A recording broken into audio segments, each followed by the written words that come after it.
Sí, a lo mejor ya es la última charla de este curso, porque ya el próximo martes, a lo mejor sería el... Pero trabajo con lo de la PAU, o sea que no creo que ya pueda haber alguna más. Si la hay, pues se hace. Hoy había dicho la última vez que habíamos hablado sobre la inteligencia artificial, que vamos a seguir con el tema. Y iba a seguir con el tema con la distinción entre inteligencia artificial e inteligencia humana.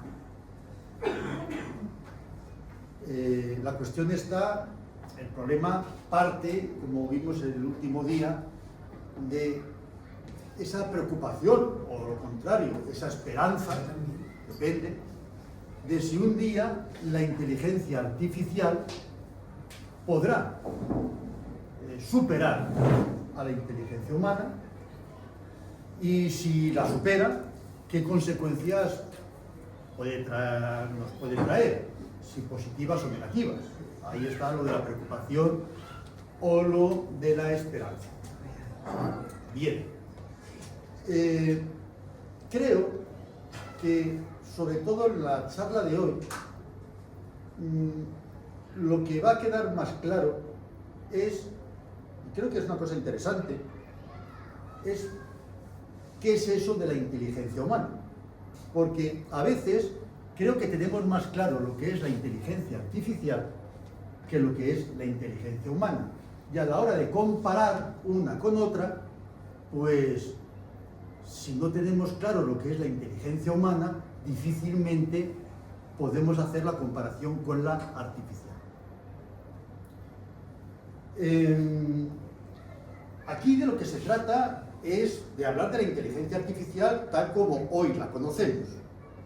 Si dentro de un tiempo se consigue una inteligencia idéntica a la humana, entonces ya la situación sería otra.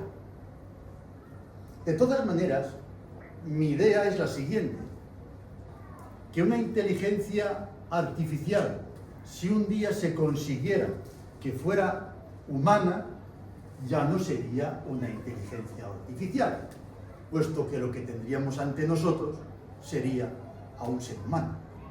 Y un ser humano, vamos a decirlo así, por definición, no puede ser artificial. Si es humano, no puede ser artificial.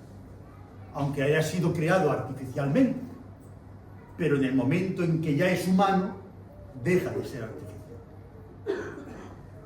Bien, luego vamos a centrarnos en la inteligencia artificial tal como la conocemos hoy, con ese ChatGPT y esas maravillosas otras aplicaciones que han aparecido hace muy poco y que son capaces de pintar cuadros, de componer sinfonías, de escribir poemas. A ver, ¿qué es? Alergia. ¿Tienes alergia? Perfume. Ah, bueno. Pues, bien, esto a la inteligencia artificial no le ocurriría, ¿sabes? Somos humanos. Y, bueno, ¿qué más quería deciros? Como planteamiento inicial. Sí, os estaba hablando de estas nuevas aplicaciones que parecen que son realmente humanas. Les dices, oye, hazme un trabajo sobre Kant con tu opinión personal, hasta le podemos poner eso. Ahí te pone el ChatGPT, te saca, lo saben mis alumnos, te saca un trabajo fenomenal sobre Kant, incluyendo una opinión personal que parece que sea del propio alumno. Y dices, qué maravilla, ¿no? Es como si fuera idéntico a un ser humano. Pero la pregunta es, ¿podemos entender eso como una inteligencia humana? Y es aquí donde yo soy bastante crítico con la comparación o ese temor que hay a que la inteligencia artificial, tal como la conocemos hoy, lo que hoy es, se pueda comparar con la inteligencia de un ser humano. Y soy crítico porque, para empezar, las dos se llaman inteligencias. Pero yo creo que es más bien una licencia literaria, una metáfora, que no el uso de una palabra, de una misma palabra, para designar dos realidades que son completamente distintas. La de un ser humano y la de una máquina. Aunque parezca que hacen cosas idénticas. El otro día os comenté un ejemplo de un experto en esto de inteligencia artificial, muy crítico con creer que la inteligencia artificial va a poder superar a la inteligencia humana, que decía lo siguiente: un submarino se sumerge y navega por el mar, ¿no? Dentro, como se dice, sumergido en el mar, bajo el agua. Bien, es lo que quería decir. Y un delfín también. Podemos decir, a partir de ahí, que el submarino nada como el delfín. Ambos hacen lo mismo. Uno se mete en el agua y el otro también. Los dos navegan por dentro. Podemos decir, por lo tanto, que el submarino es algo parecido a un delfín. En absoluto. En absoluto podemos decir que el submarino nada. Y no lo podemos decir porque, aunque parece que hacen cosas idénticas, son dos cosas completamente distintas. El delfín es un ser acuático. El submarino no es un ser acuático. A partir de ahí, ya podemos decir que son dos seres completamente distintos. Y esto nos lleva a una idea muy importante para entender lo que es la inteligencia humana, que es que el hombre es, como decía Heidegger, todos los existencialistas, el mismo Ortega y Gasset, el hombre es un ser en el mundo.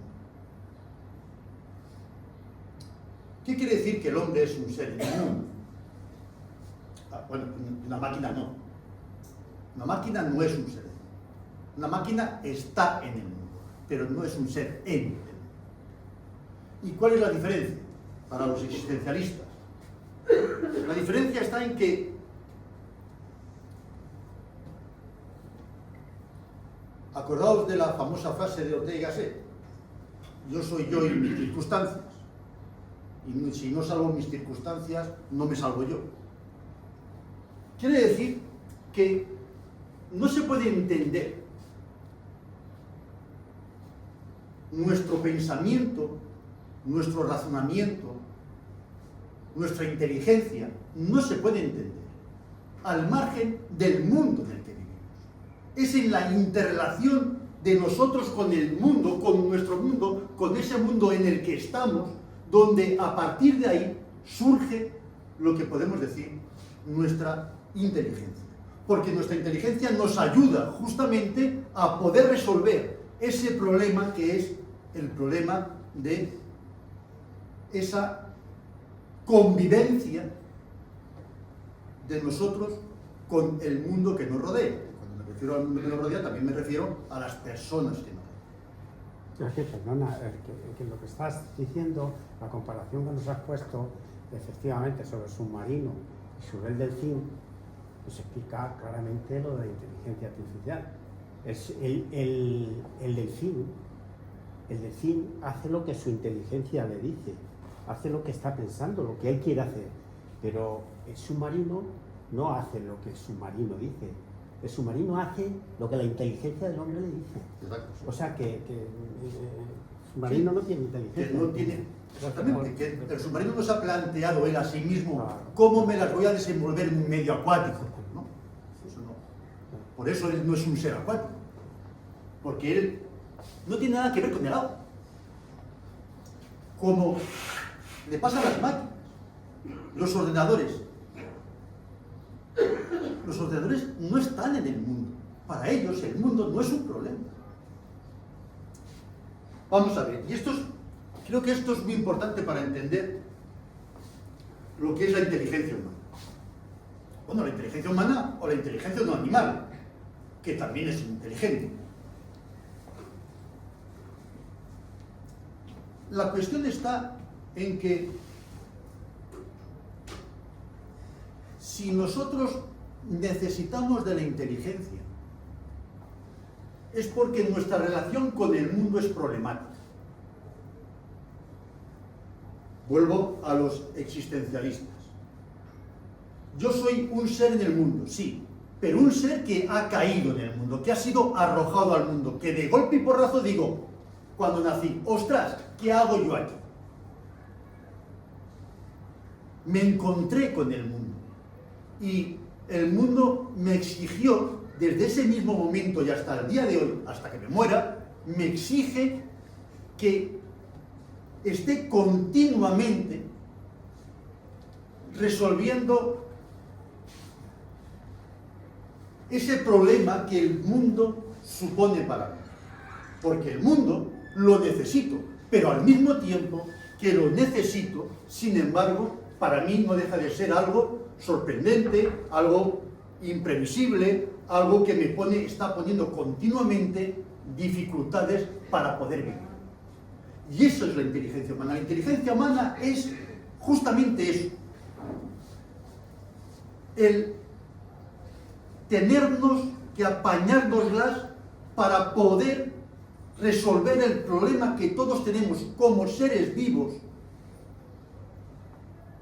en un mundo en el que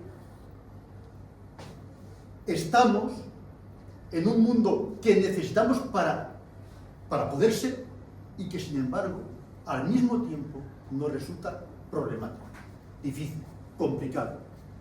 Eso es la inteligencia humana. Claro, es lo que Aristóteles decía con el caso de la felicidad. ¿Qué es lo que desea el hombre? El fin último, ser feliz. Muy bien, todos deseamos ser felices. ¿Por qué el hombre necesita ser feliz? Porque somos infelices. ¿Cuál es la causa de nuestra infelicidad? Pues que el mundo no se ajusta a todas nuestras exigencias, necesidades, que el mundo está continuamente poniéndonos a prueba, haciéndonoslo difícil. Y es en ese intento de resolver esa infelicidad donde utilizamos la inteligencia, nosotros los animales, todos los seres vivos utilizan esa inteligencia para poder resolver el problema de la vida, que va asociado al problema de la felicidad. ¿Se lo puede plantear esto una máquina? Una máquina se puede plantear el problema originario, fundamental, de la cuestión de la felicidad. Puede ser una máquina infeliz. Obviamente las máquinas que hoy conocemos, no. Por lo tanto, comparar la inteligencia de una máquina, que no deja de ser un cacharro que tiene unos mecanismos muy ingeniosos, muy complejos, muy ya difíciles de entender para cualquiera de nosotros, esos algoritmos. Sí es cierto que parece mentira, claro. Lo que nos sorprende es que parece mentira que una máquina haga eso. Pero nos parece mentira porque es una máquina.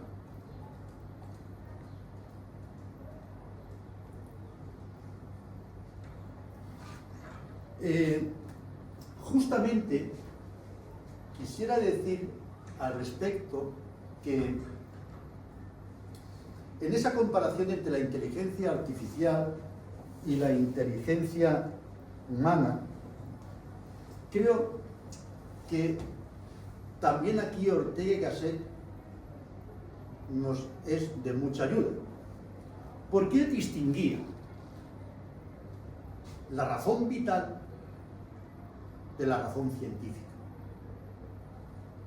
Decía, son cosas muy distintas, decía Ortega.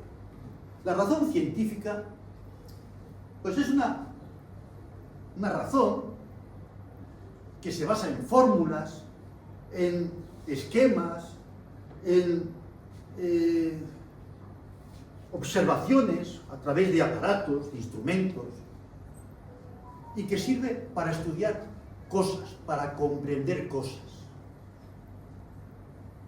Y así un científico entiende muy bien, pues puede llegar a entender muy bien que es el agua, pues una combinación de dos sustancias, que es el aire. Un astrónomo puede comprender muy bien las dimensiones del universo. Bueno, muy bien. Pero ya el mismo Ortega decía, pero la razón científica no sirve para vivir. No tiene nada que ver con la razón que todos los seres humanos, por el mero hecho de ser humanos, tenemos, esa inteligencia que tenemos, que es la que nos permite vivir. Es decir, en el sentido de apañárnoslas en un mundo, como decía antes, que está continuamente, pues, exigiéndonos operar con él, salir de los problemas que nos plantea, tirar para adelante, resolver cuestiones de carácter cotidiano, incluso a veces de carácter muy básico. Muy básico, pero sin embargo, al mismo tiempo, cuestiones muy complejas, aunque sean muy básicas.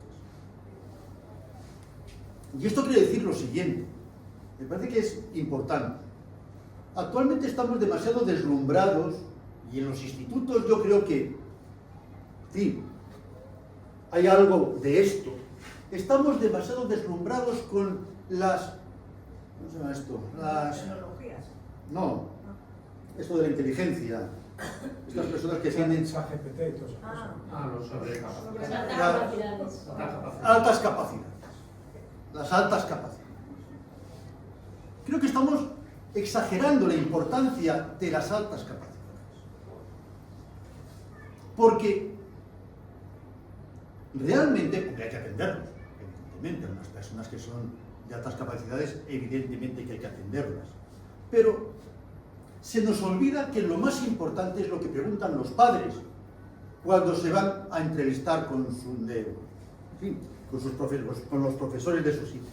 La primera pregunta es, miren, no sé si será bueno académicamente. Si te entrevistan contigo, posiblemente va mal. Pero lo que más me importa es buena persona. Eso no preguntan por si es de altas capacidades o bajas. Lo que preguntan es si su razón vital, es decir, esa capacidad que tiene para arreglárselas bien en el mundo, con la gente que le rodea, si es educado, si es si es empático, si es una persona en la que se puede uno fiar, si tiene amigos, eso es lo importante. Eso es realmente lo importante. Lo de las altas capacidades, bueno, sí, vale, de acuerdo, pero no es lo fundamental. Estamos demasiado obsesionados con este tipo de cuestiones. Decía Arzuaga, no me acuerdo del nombre, Luis Arzuaga, decía lo siguiente, decía, ¿para qué nos sirve el cerebro?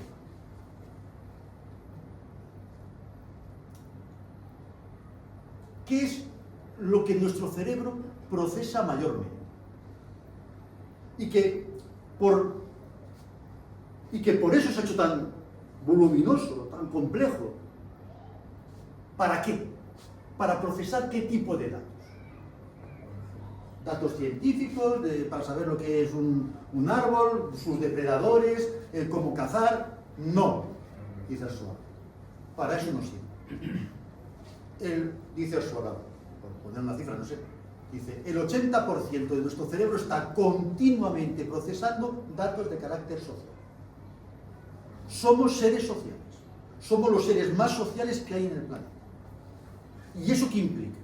El estar continuamente, y es lo que hacemos, si hacemos un pequeño ejercicio de reflexión, veremos que prácticamente estamos continuamente pensando por qué fulanito me dijo aquello, qué doble intención tenía, menganito qué majo que es, qué bien me llevo con no sé quién, no sé si me he portado bien con no sé quién. Básicamente, todo lo que realmente nos ocupa son las interrelaciones sociales y el mundo infinito que implican esas interrelaciones. Es lo que más nos importa como especie.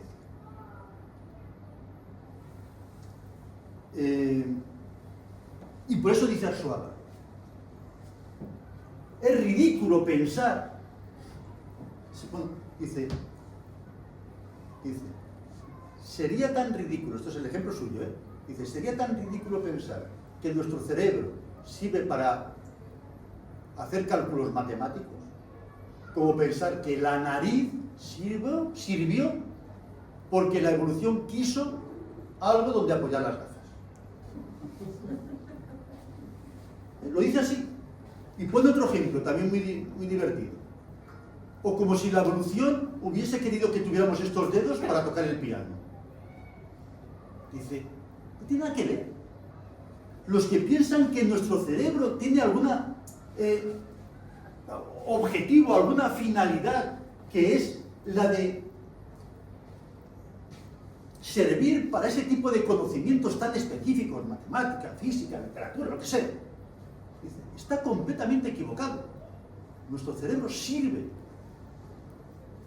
básicamente para procesar toda la información que recibimos de nuestro entorno social.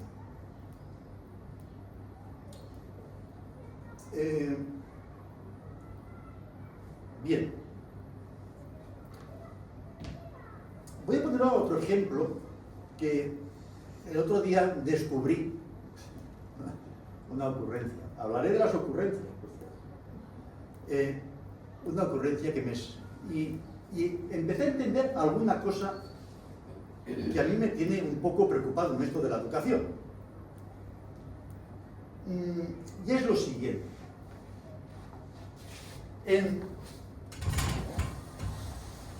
La idea que voy a defender ahora es la siguiente.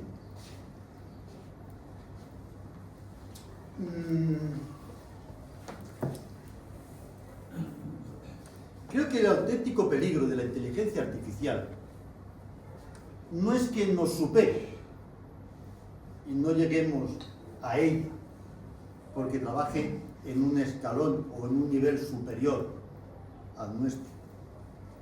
Creo que el verdadero peligro está en que nos rebajemos ahí. Creo que la inteligencia artificial es, en comparación con la inteligencia humana, en términos generales, excepto para alguna actividad muy concreta, es realmente estúpida. Y lo que quieren, gente deslumbrada por estas nuevas tecnologías, no sé si habrá algún trasfondo que desconozco, que lleva al interés por intentar implementarlas en el mundo de la educación y en otros mundos como el de la sanidad, etc., es realmente humillante para un ser humano, como un profesor, es realmente humillante tener que rebajarnos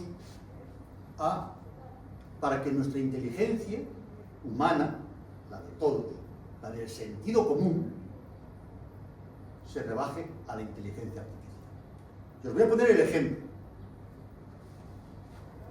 Actualmente se han puesto muy de moda y básicamente pues es lo que se utiliza prácticamente ya en todos los ámbitos educativos. Se ha puesto muy de moda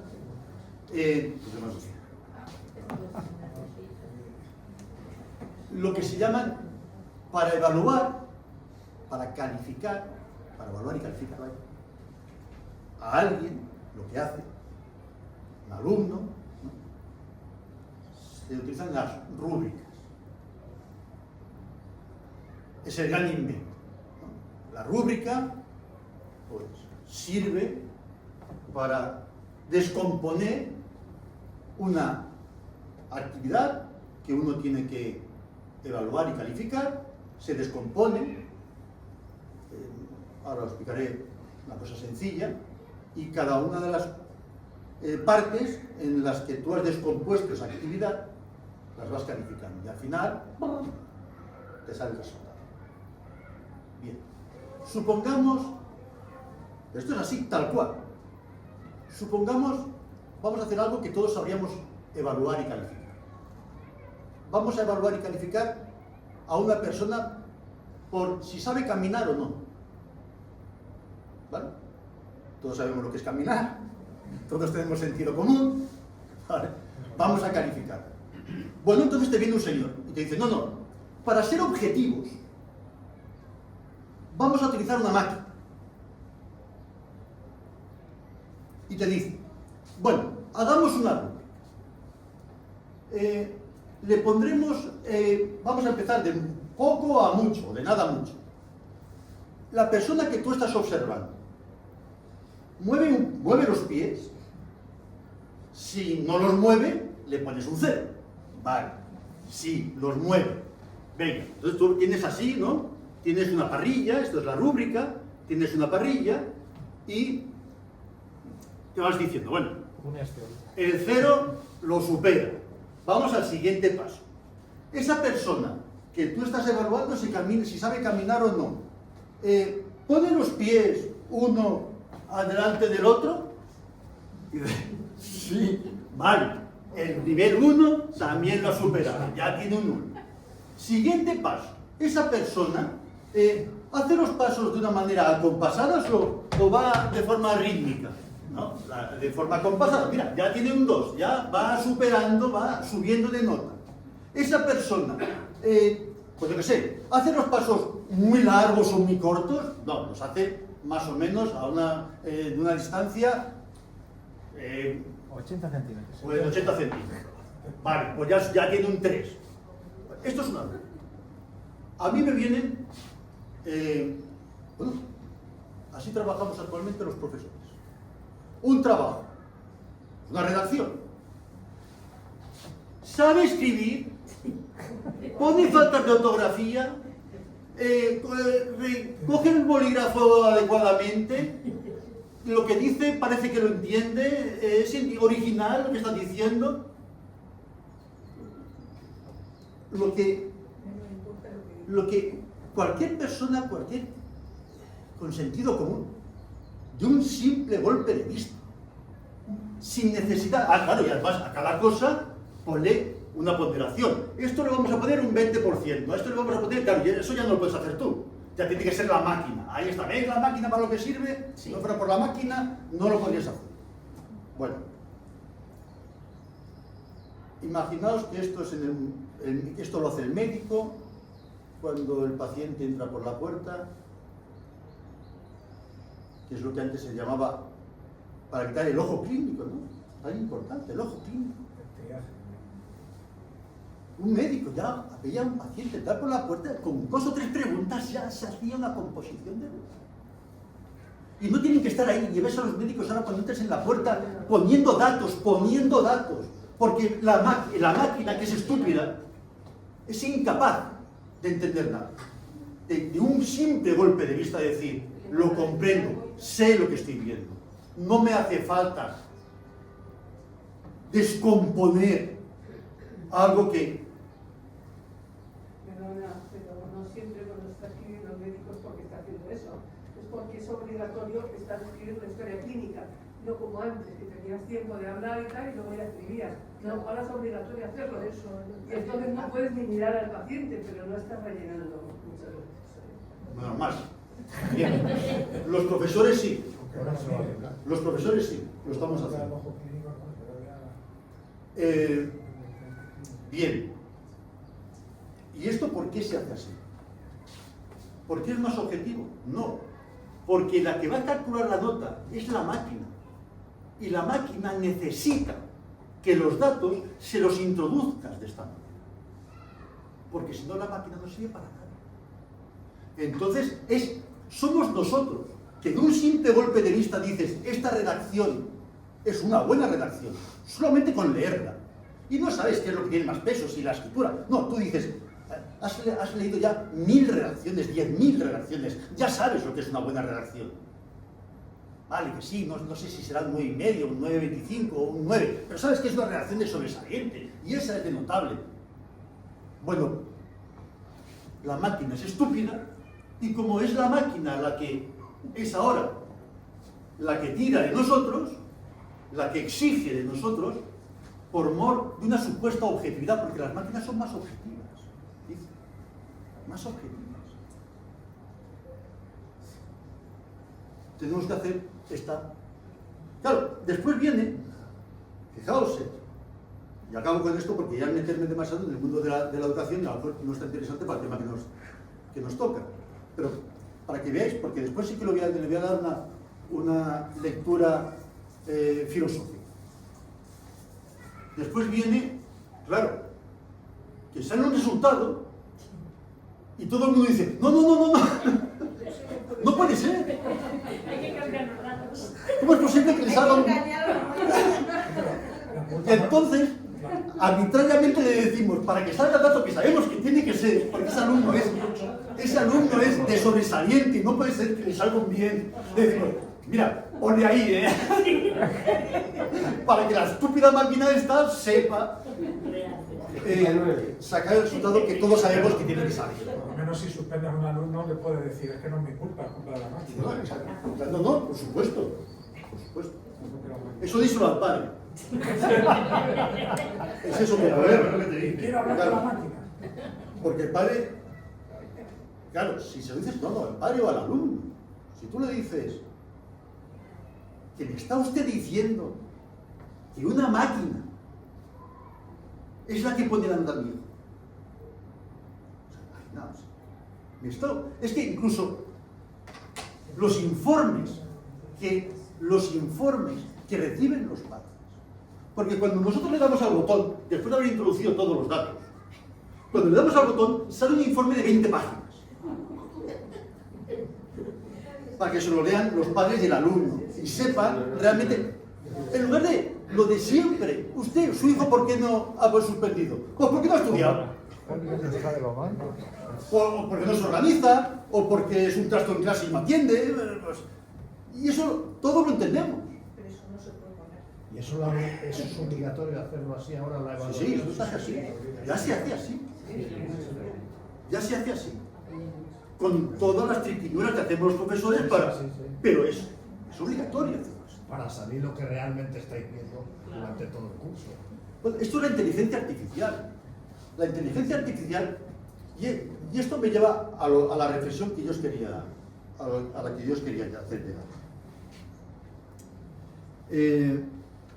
La mente humana, la inteligencia humana, es una inteligencia comprensiva. Es decir, nosotros, la inteligencia humana, a diferencia de la inteligencia artificial, trabaja con muy pocos datos, porque nosotros no somos capaces de meter en la cabeza miles de datos, ¿no?, para poder evaluar a un chico o para hacer cualquier actividad, para lo que sea.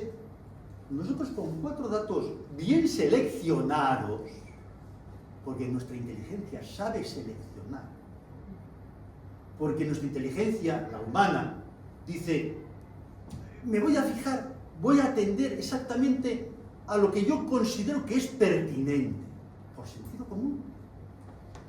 Yo no me voy a fijar en la persona que camina para saber si camina bien o camina mal, no me voy a fijar en el color de sus zapatos, porque eso no es pertinente. Nadie lo haría. Yo no me voy a fijar si esa persona tiene prisa o no lo tiene. No es pertinente. A la hora de observar a alguien que cuando camina, son miles de datos los que recibimos. Pero el ser humano lo que hace es atender solo a los que son pertinentes. Y a partir de ahí, con unos pocos datos bien seleccionados, uno es capaz de poder emitir un juicio. La inteligencia artificial funciona, la que hay ahora. La inteligencia artificial funciona justo al revés. Necesita millones de datos para dar un simple dato, un simple resultado, un simple juicio. Millones de datos. Dice, inteligencia artificial. Le ponemos una frase. El ejemplo no es mío, es de un experto, aquel del Miguel López de Manda. Dice, yo le pongo a la inteligencia artificial, el autobús llega a la... Y le dices a la inteligencia artificial, dime cuál es la siguiente palabra. Y entonces la inteligencia artificial, ¿qué es lo que hace? Va al banco de datos, al Big Data, y mira 800 millones de frases donde aparece el autobús llega a la... Y la inteligencia artificial dice, caramba, el mayor porcentaje de palabras que sigue a esto es estación. Pues ya está. Aparece la palabra estación. Es así como ha conseguido acertar esa estúpida máquina que la siguiente palabra es estación. Calculando, necesitando millones de frases para poder realmente hacer un cribado y ver cuál es la palabra que es la siguiente y soltarla. Así funciona la inteligencia artificial. Nosotros no funcionamos así. Nos basta con unos pocos datos, un contexto, y ya está, con eso nos es más que suficiente. De poco sacamos algo, ella necesita de muchísimo. Por eso el ChatGPT solamente ha sido posible porque los niveles de computación que hay ahora, las máquinas, estas computadoras, tienen tal poderío de procesamiento que son capaces, efectivamente, de, en un segundo, mirar millones de frases, en un segundo, en una milésima de segundo. Y eso es lo que ha sido, y ahí ha estado la revolución. La revolución no ha sido una cuestión cualitativa, no es que las máquinas hayan superado un nivel, dijéramos, de inteligencia, simplemente es que en su cabezorro computacional ahí están todos los datos y son capaces de procesarlas a una velocidad infinita, casi brutal, ¿no? Nada que ver con la manera como nuestra inteligencia funciona. Quería decir, Andrés, que al hilo de esto que estás diciendo, yo el otro día leí un artículo, supongo que lo conoces, lo conoceréis mucho, que por primera vez en un siglo, desde que se están haciendo estudios sobre el coeficiente intelectual, por primera vez ha bajado el coeficiente intelectual medio de las personas. Claro que este estudio se llevó principalmente en Estados Unidos, 400.000 personas. Podemos pensar, bueno, si viendo quién es el número uno, a lo mejor es normal que baje, pero es que también ha bajado en países de Europa. Entonces, es decir, todo este mare magnum que estamos teniendo de información y de resolvernos de alguna manera los problemas que podemos tener a nivel general, puede tener, es que yo al final, después de leer el artículo, los que lo han hecho decían que no sabían por qué está bajando el coeficiente intelectual medio de las personas, pero simplemente se veían que era un dato que no se daba desde 1930. Entonces, no sé si todo esto supongo que tendrá que ver, es decir, que a nosotros nos están resolviendo cada vez más problemas, por lo tanto, no necesitamos ser tan inteligentes para poder vivir y sobrevivir. Bueno, no sabría decirte por qué ha bajado. Mira, no sabría si es que realmente ha bajado eso. Pero lo que sí que puedo decir es que ¿qué problemas nos está resolviendo la inteligencia artificial? A mí, por ahora, ninguno.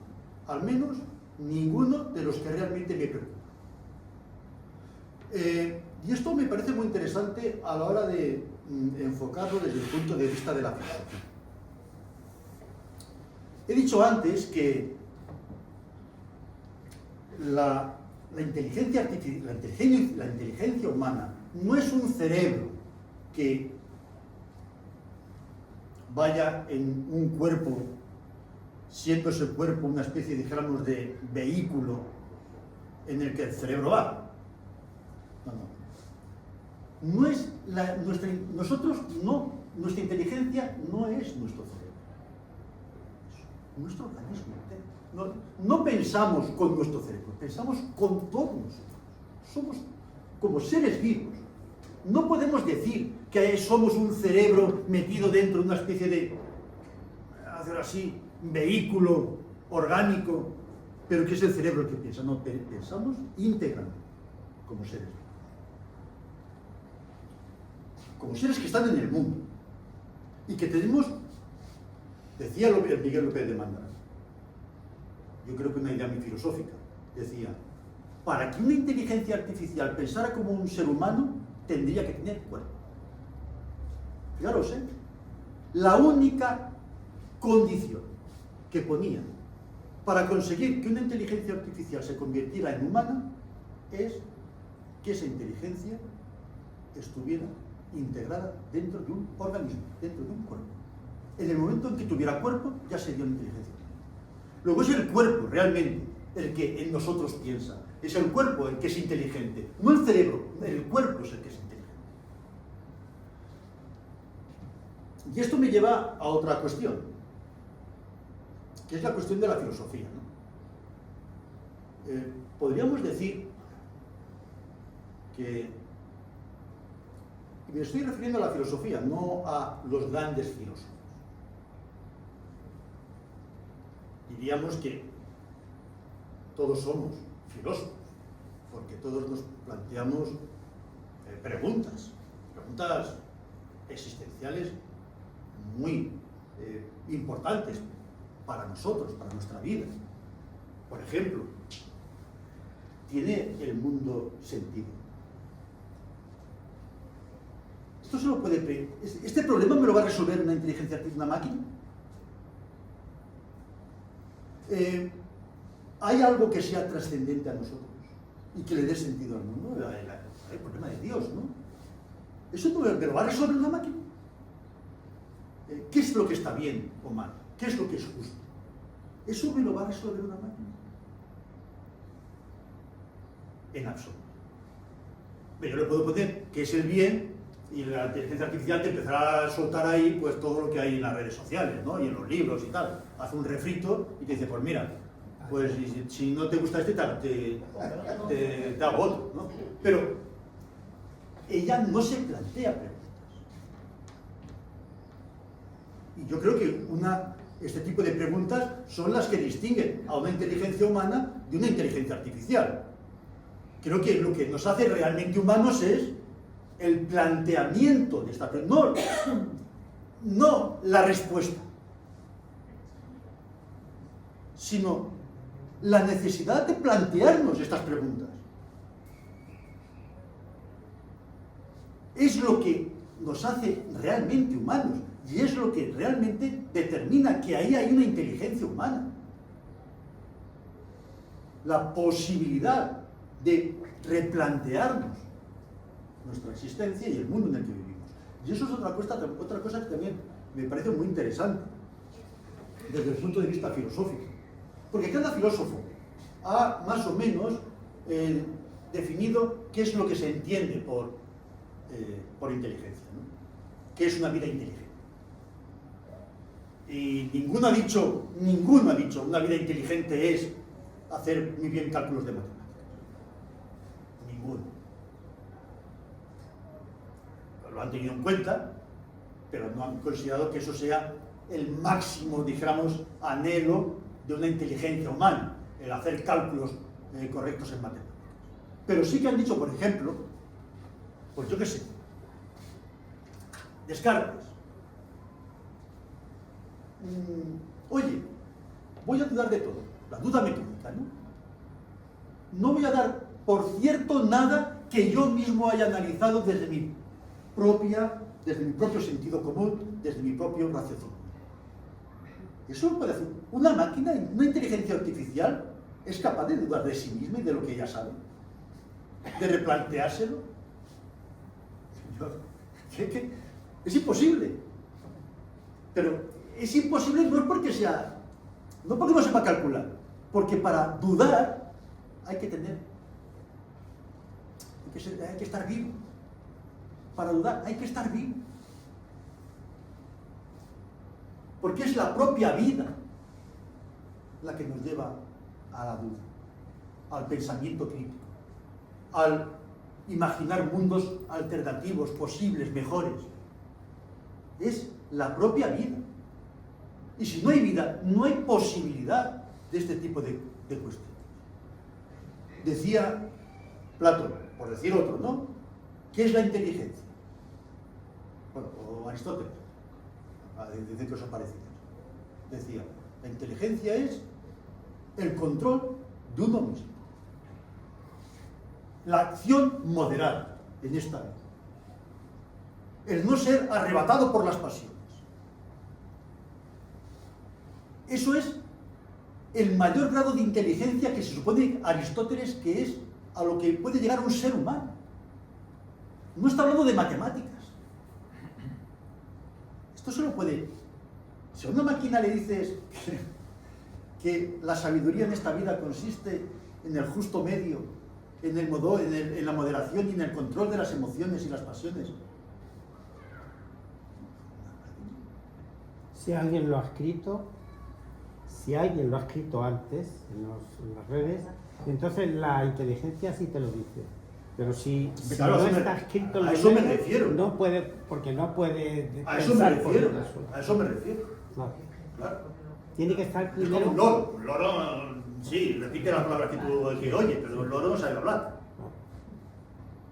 Luego, efectivamente, creo que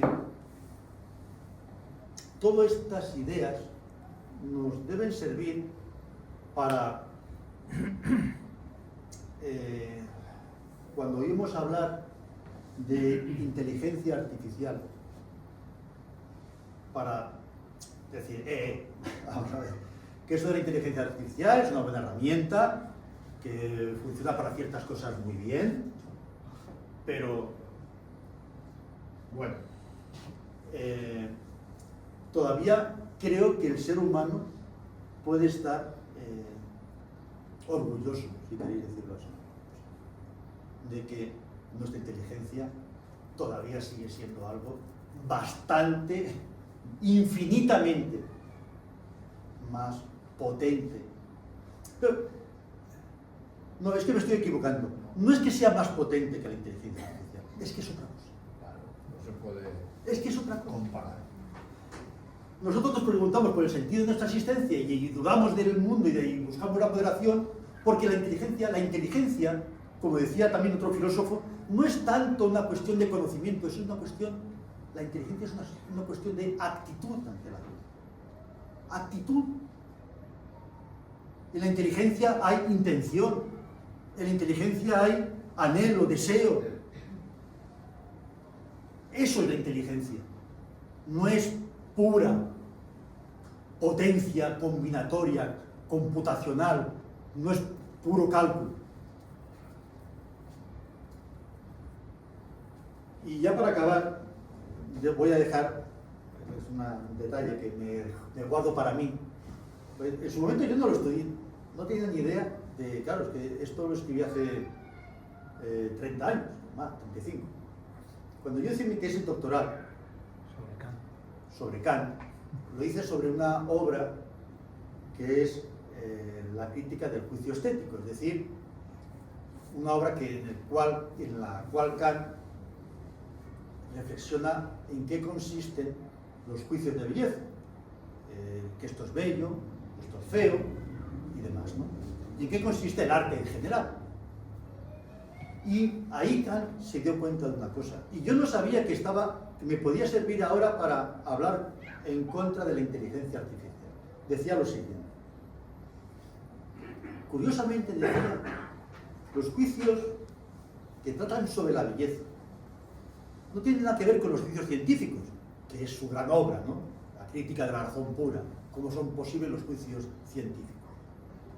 Dice, ¿y dónde estaba la diferencia? Dice, porque en los juicios me he dado cuenta que, mientras que en los juicios científicos todos son reglas fijas, establecidas, esquemas mentales, que hacen que las cosas encajen en esos esquemas mentales, en esas fórmulas, en los juicios estéticos, en los juicios de belleza, él habla de una cosa que llama los juicios reflexionantes, que son juicios que funcionan sin normas y, sin embargo, a veces aciertan.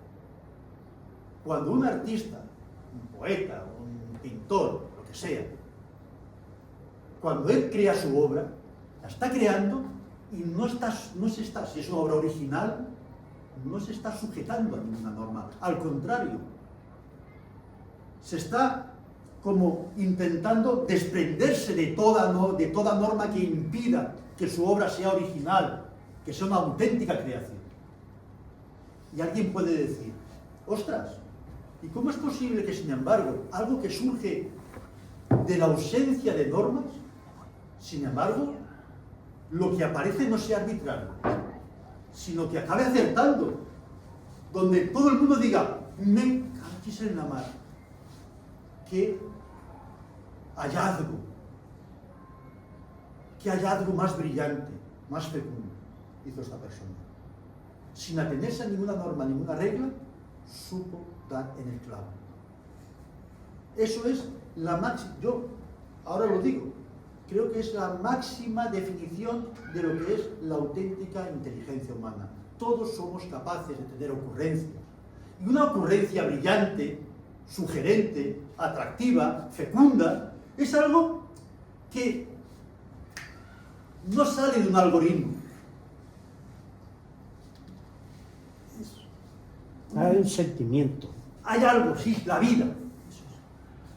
Tiene que ser un ser vivo para que, justamente, de una comprensión que uno no tiene muy claro, como la máquina que necesita todos los datos perfectamente definidos e introducidos, sin embargo uno va seleccionando, combina y tiene una ocurrencia y dice, lo de eureka, ¿no? El eureka.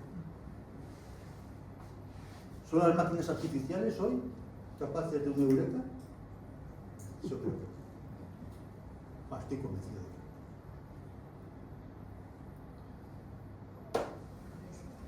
Si tenéis alguna cosilla, yo es que ya no sé qué más decir. Bueno, sí, pero no, yo creo que el tema da para mucho. La verdad es que ahora con esto de Kant, el tema daría para mucho. Ayer en televisión, en eso de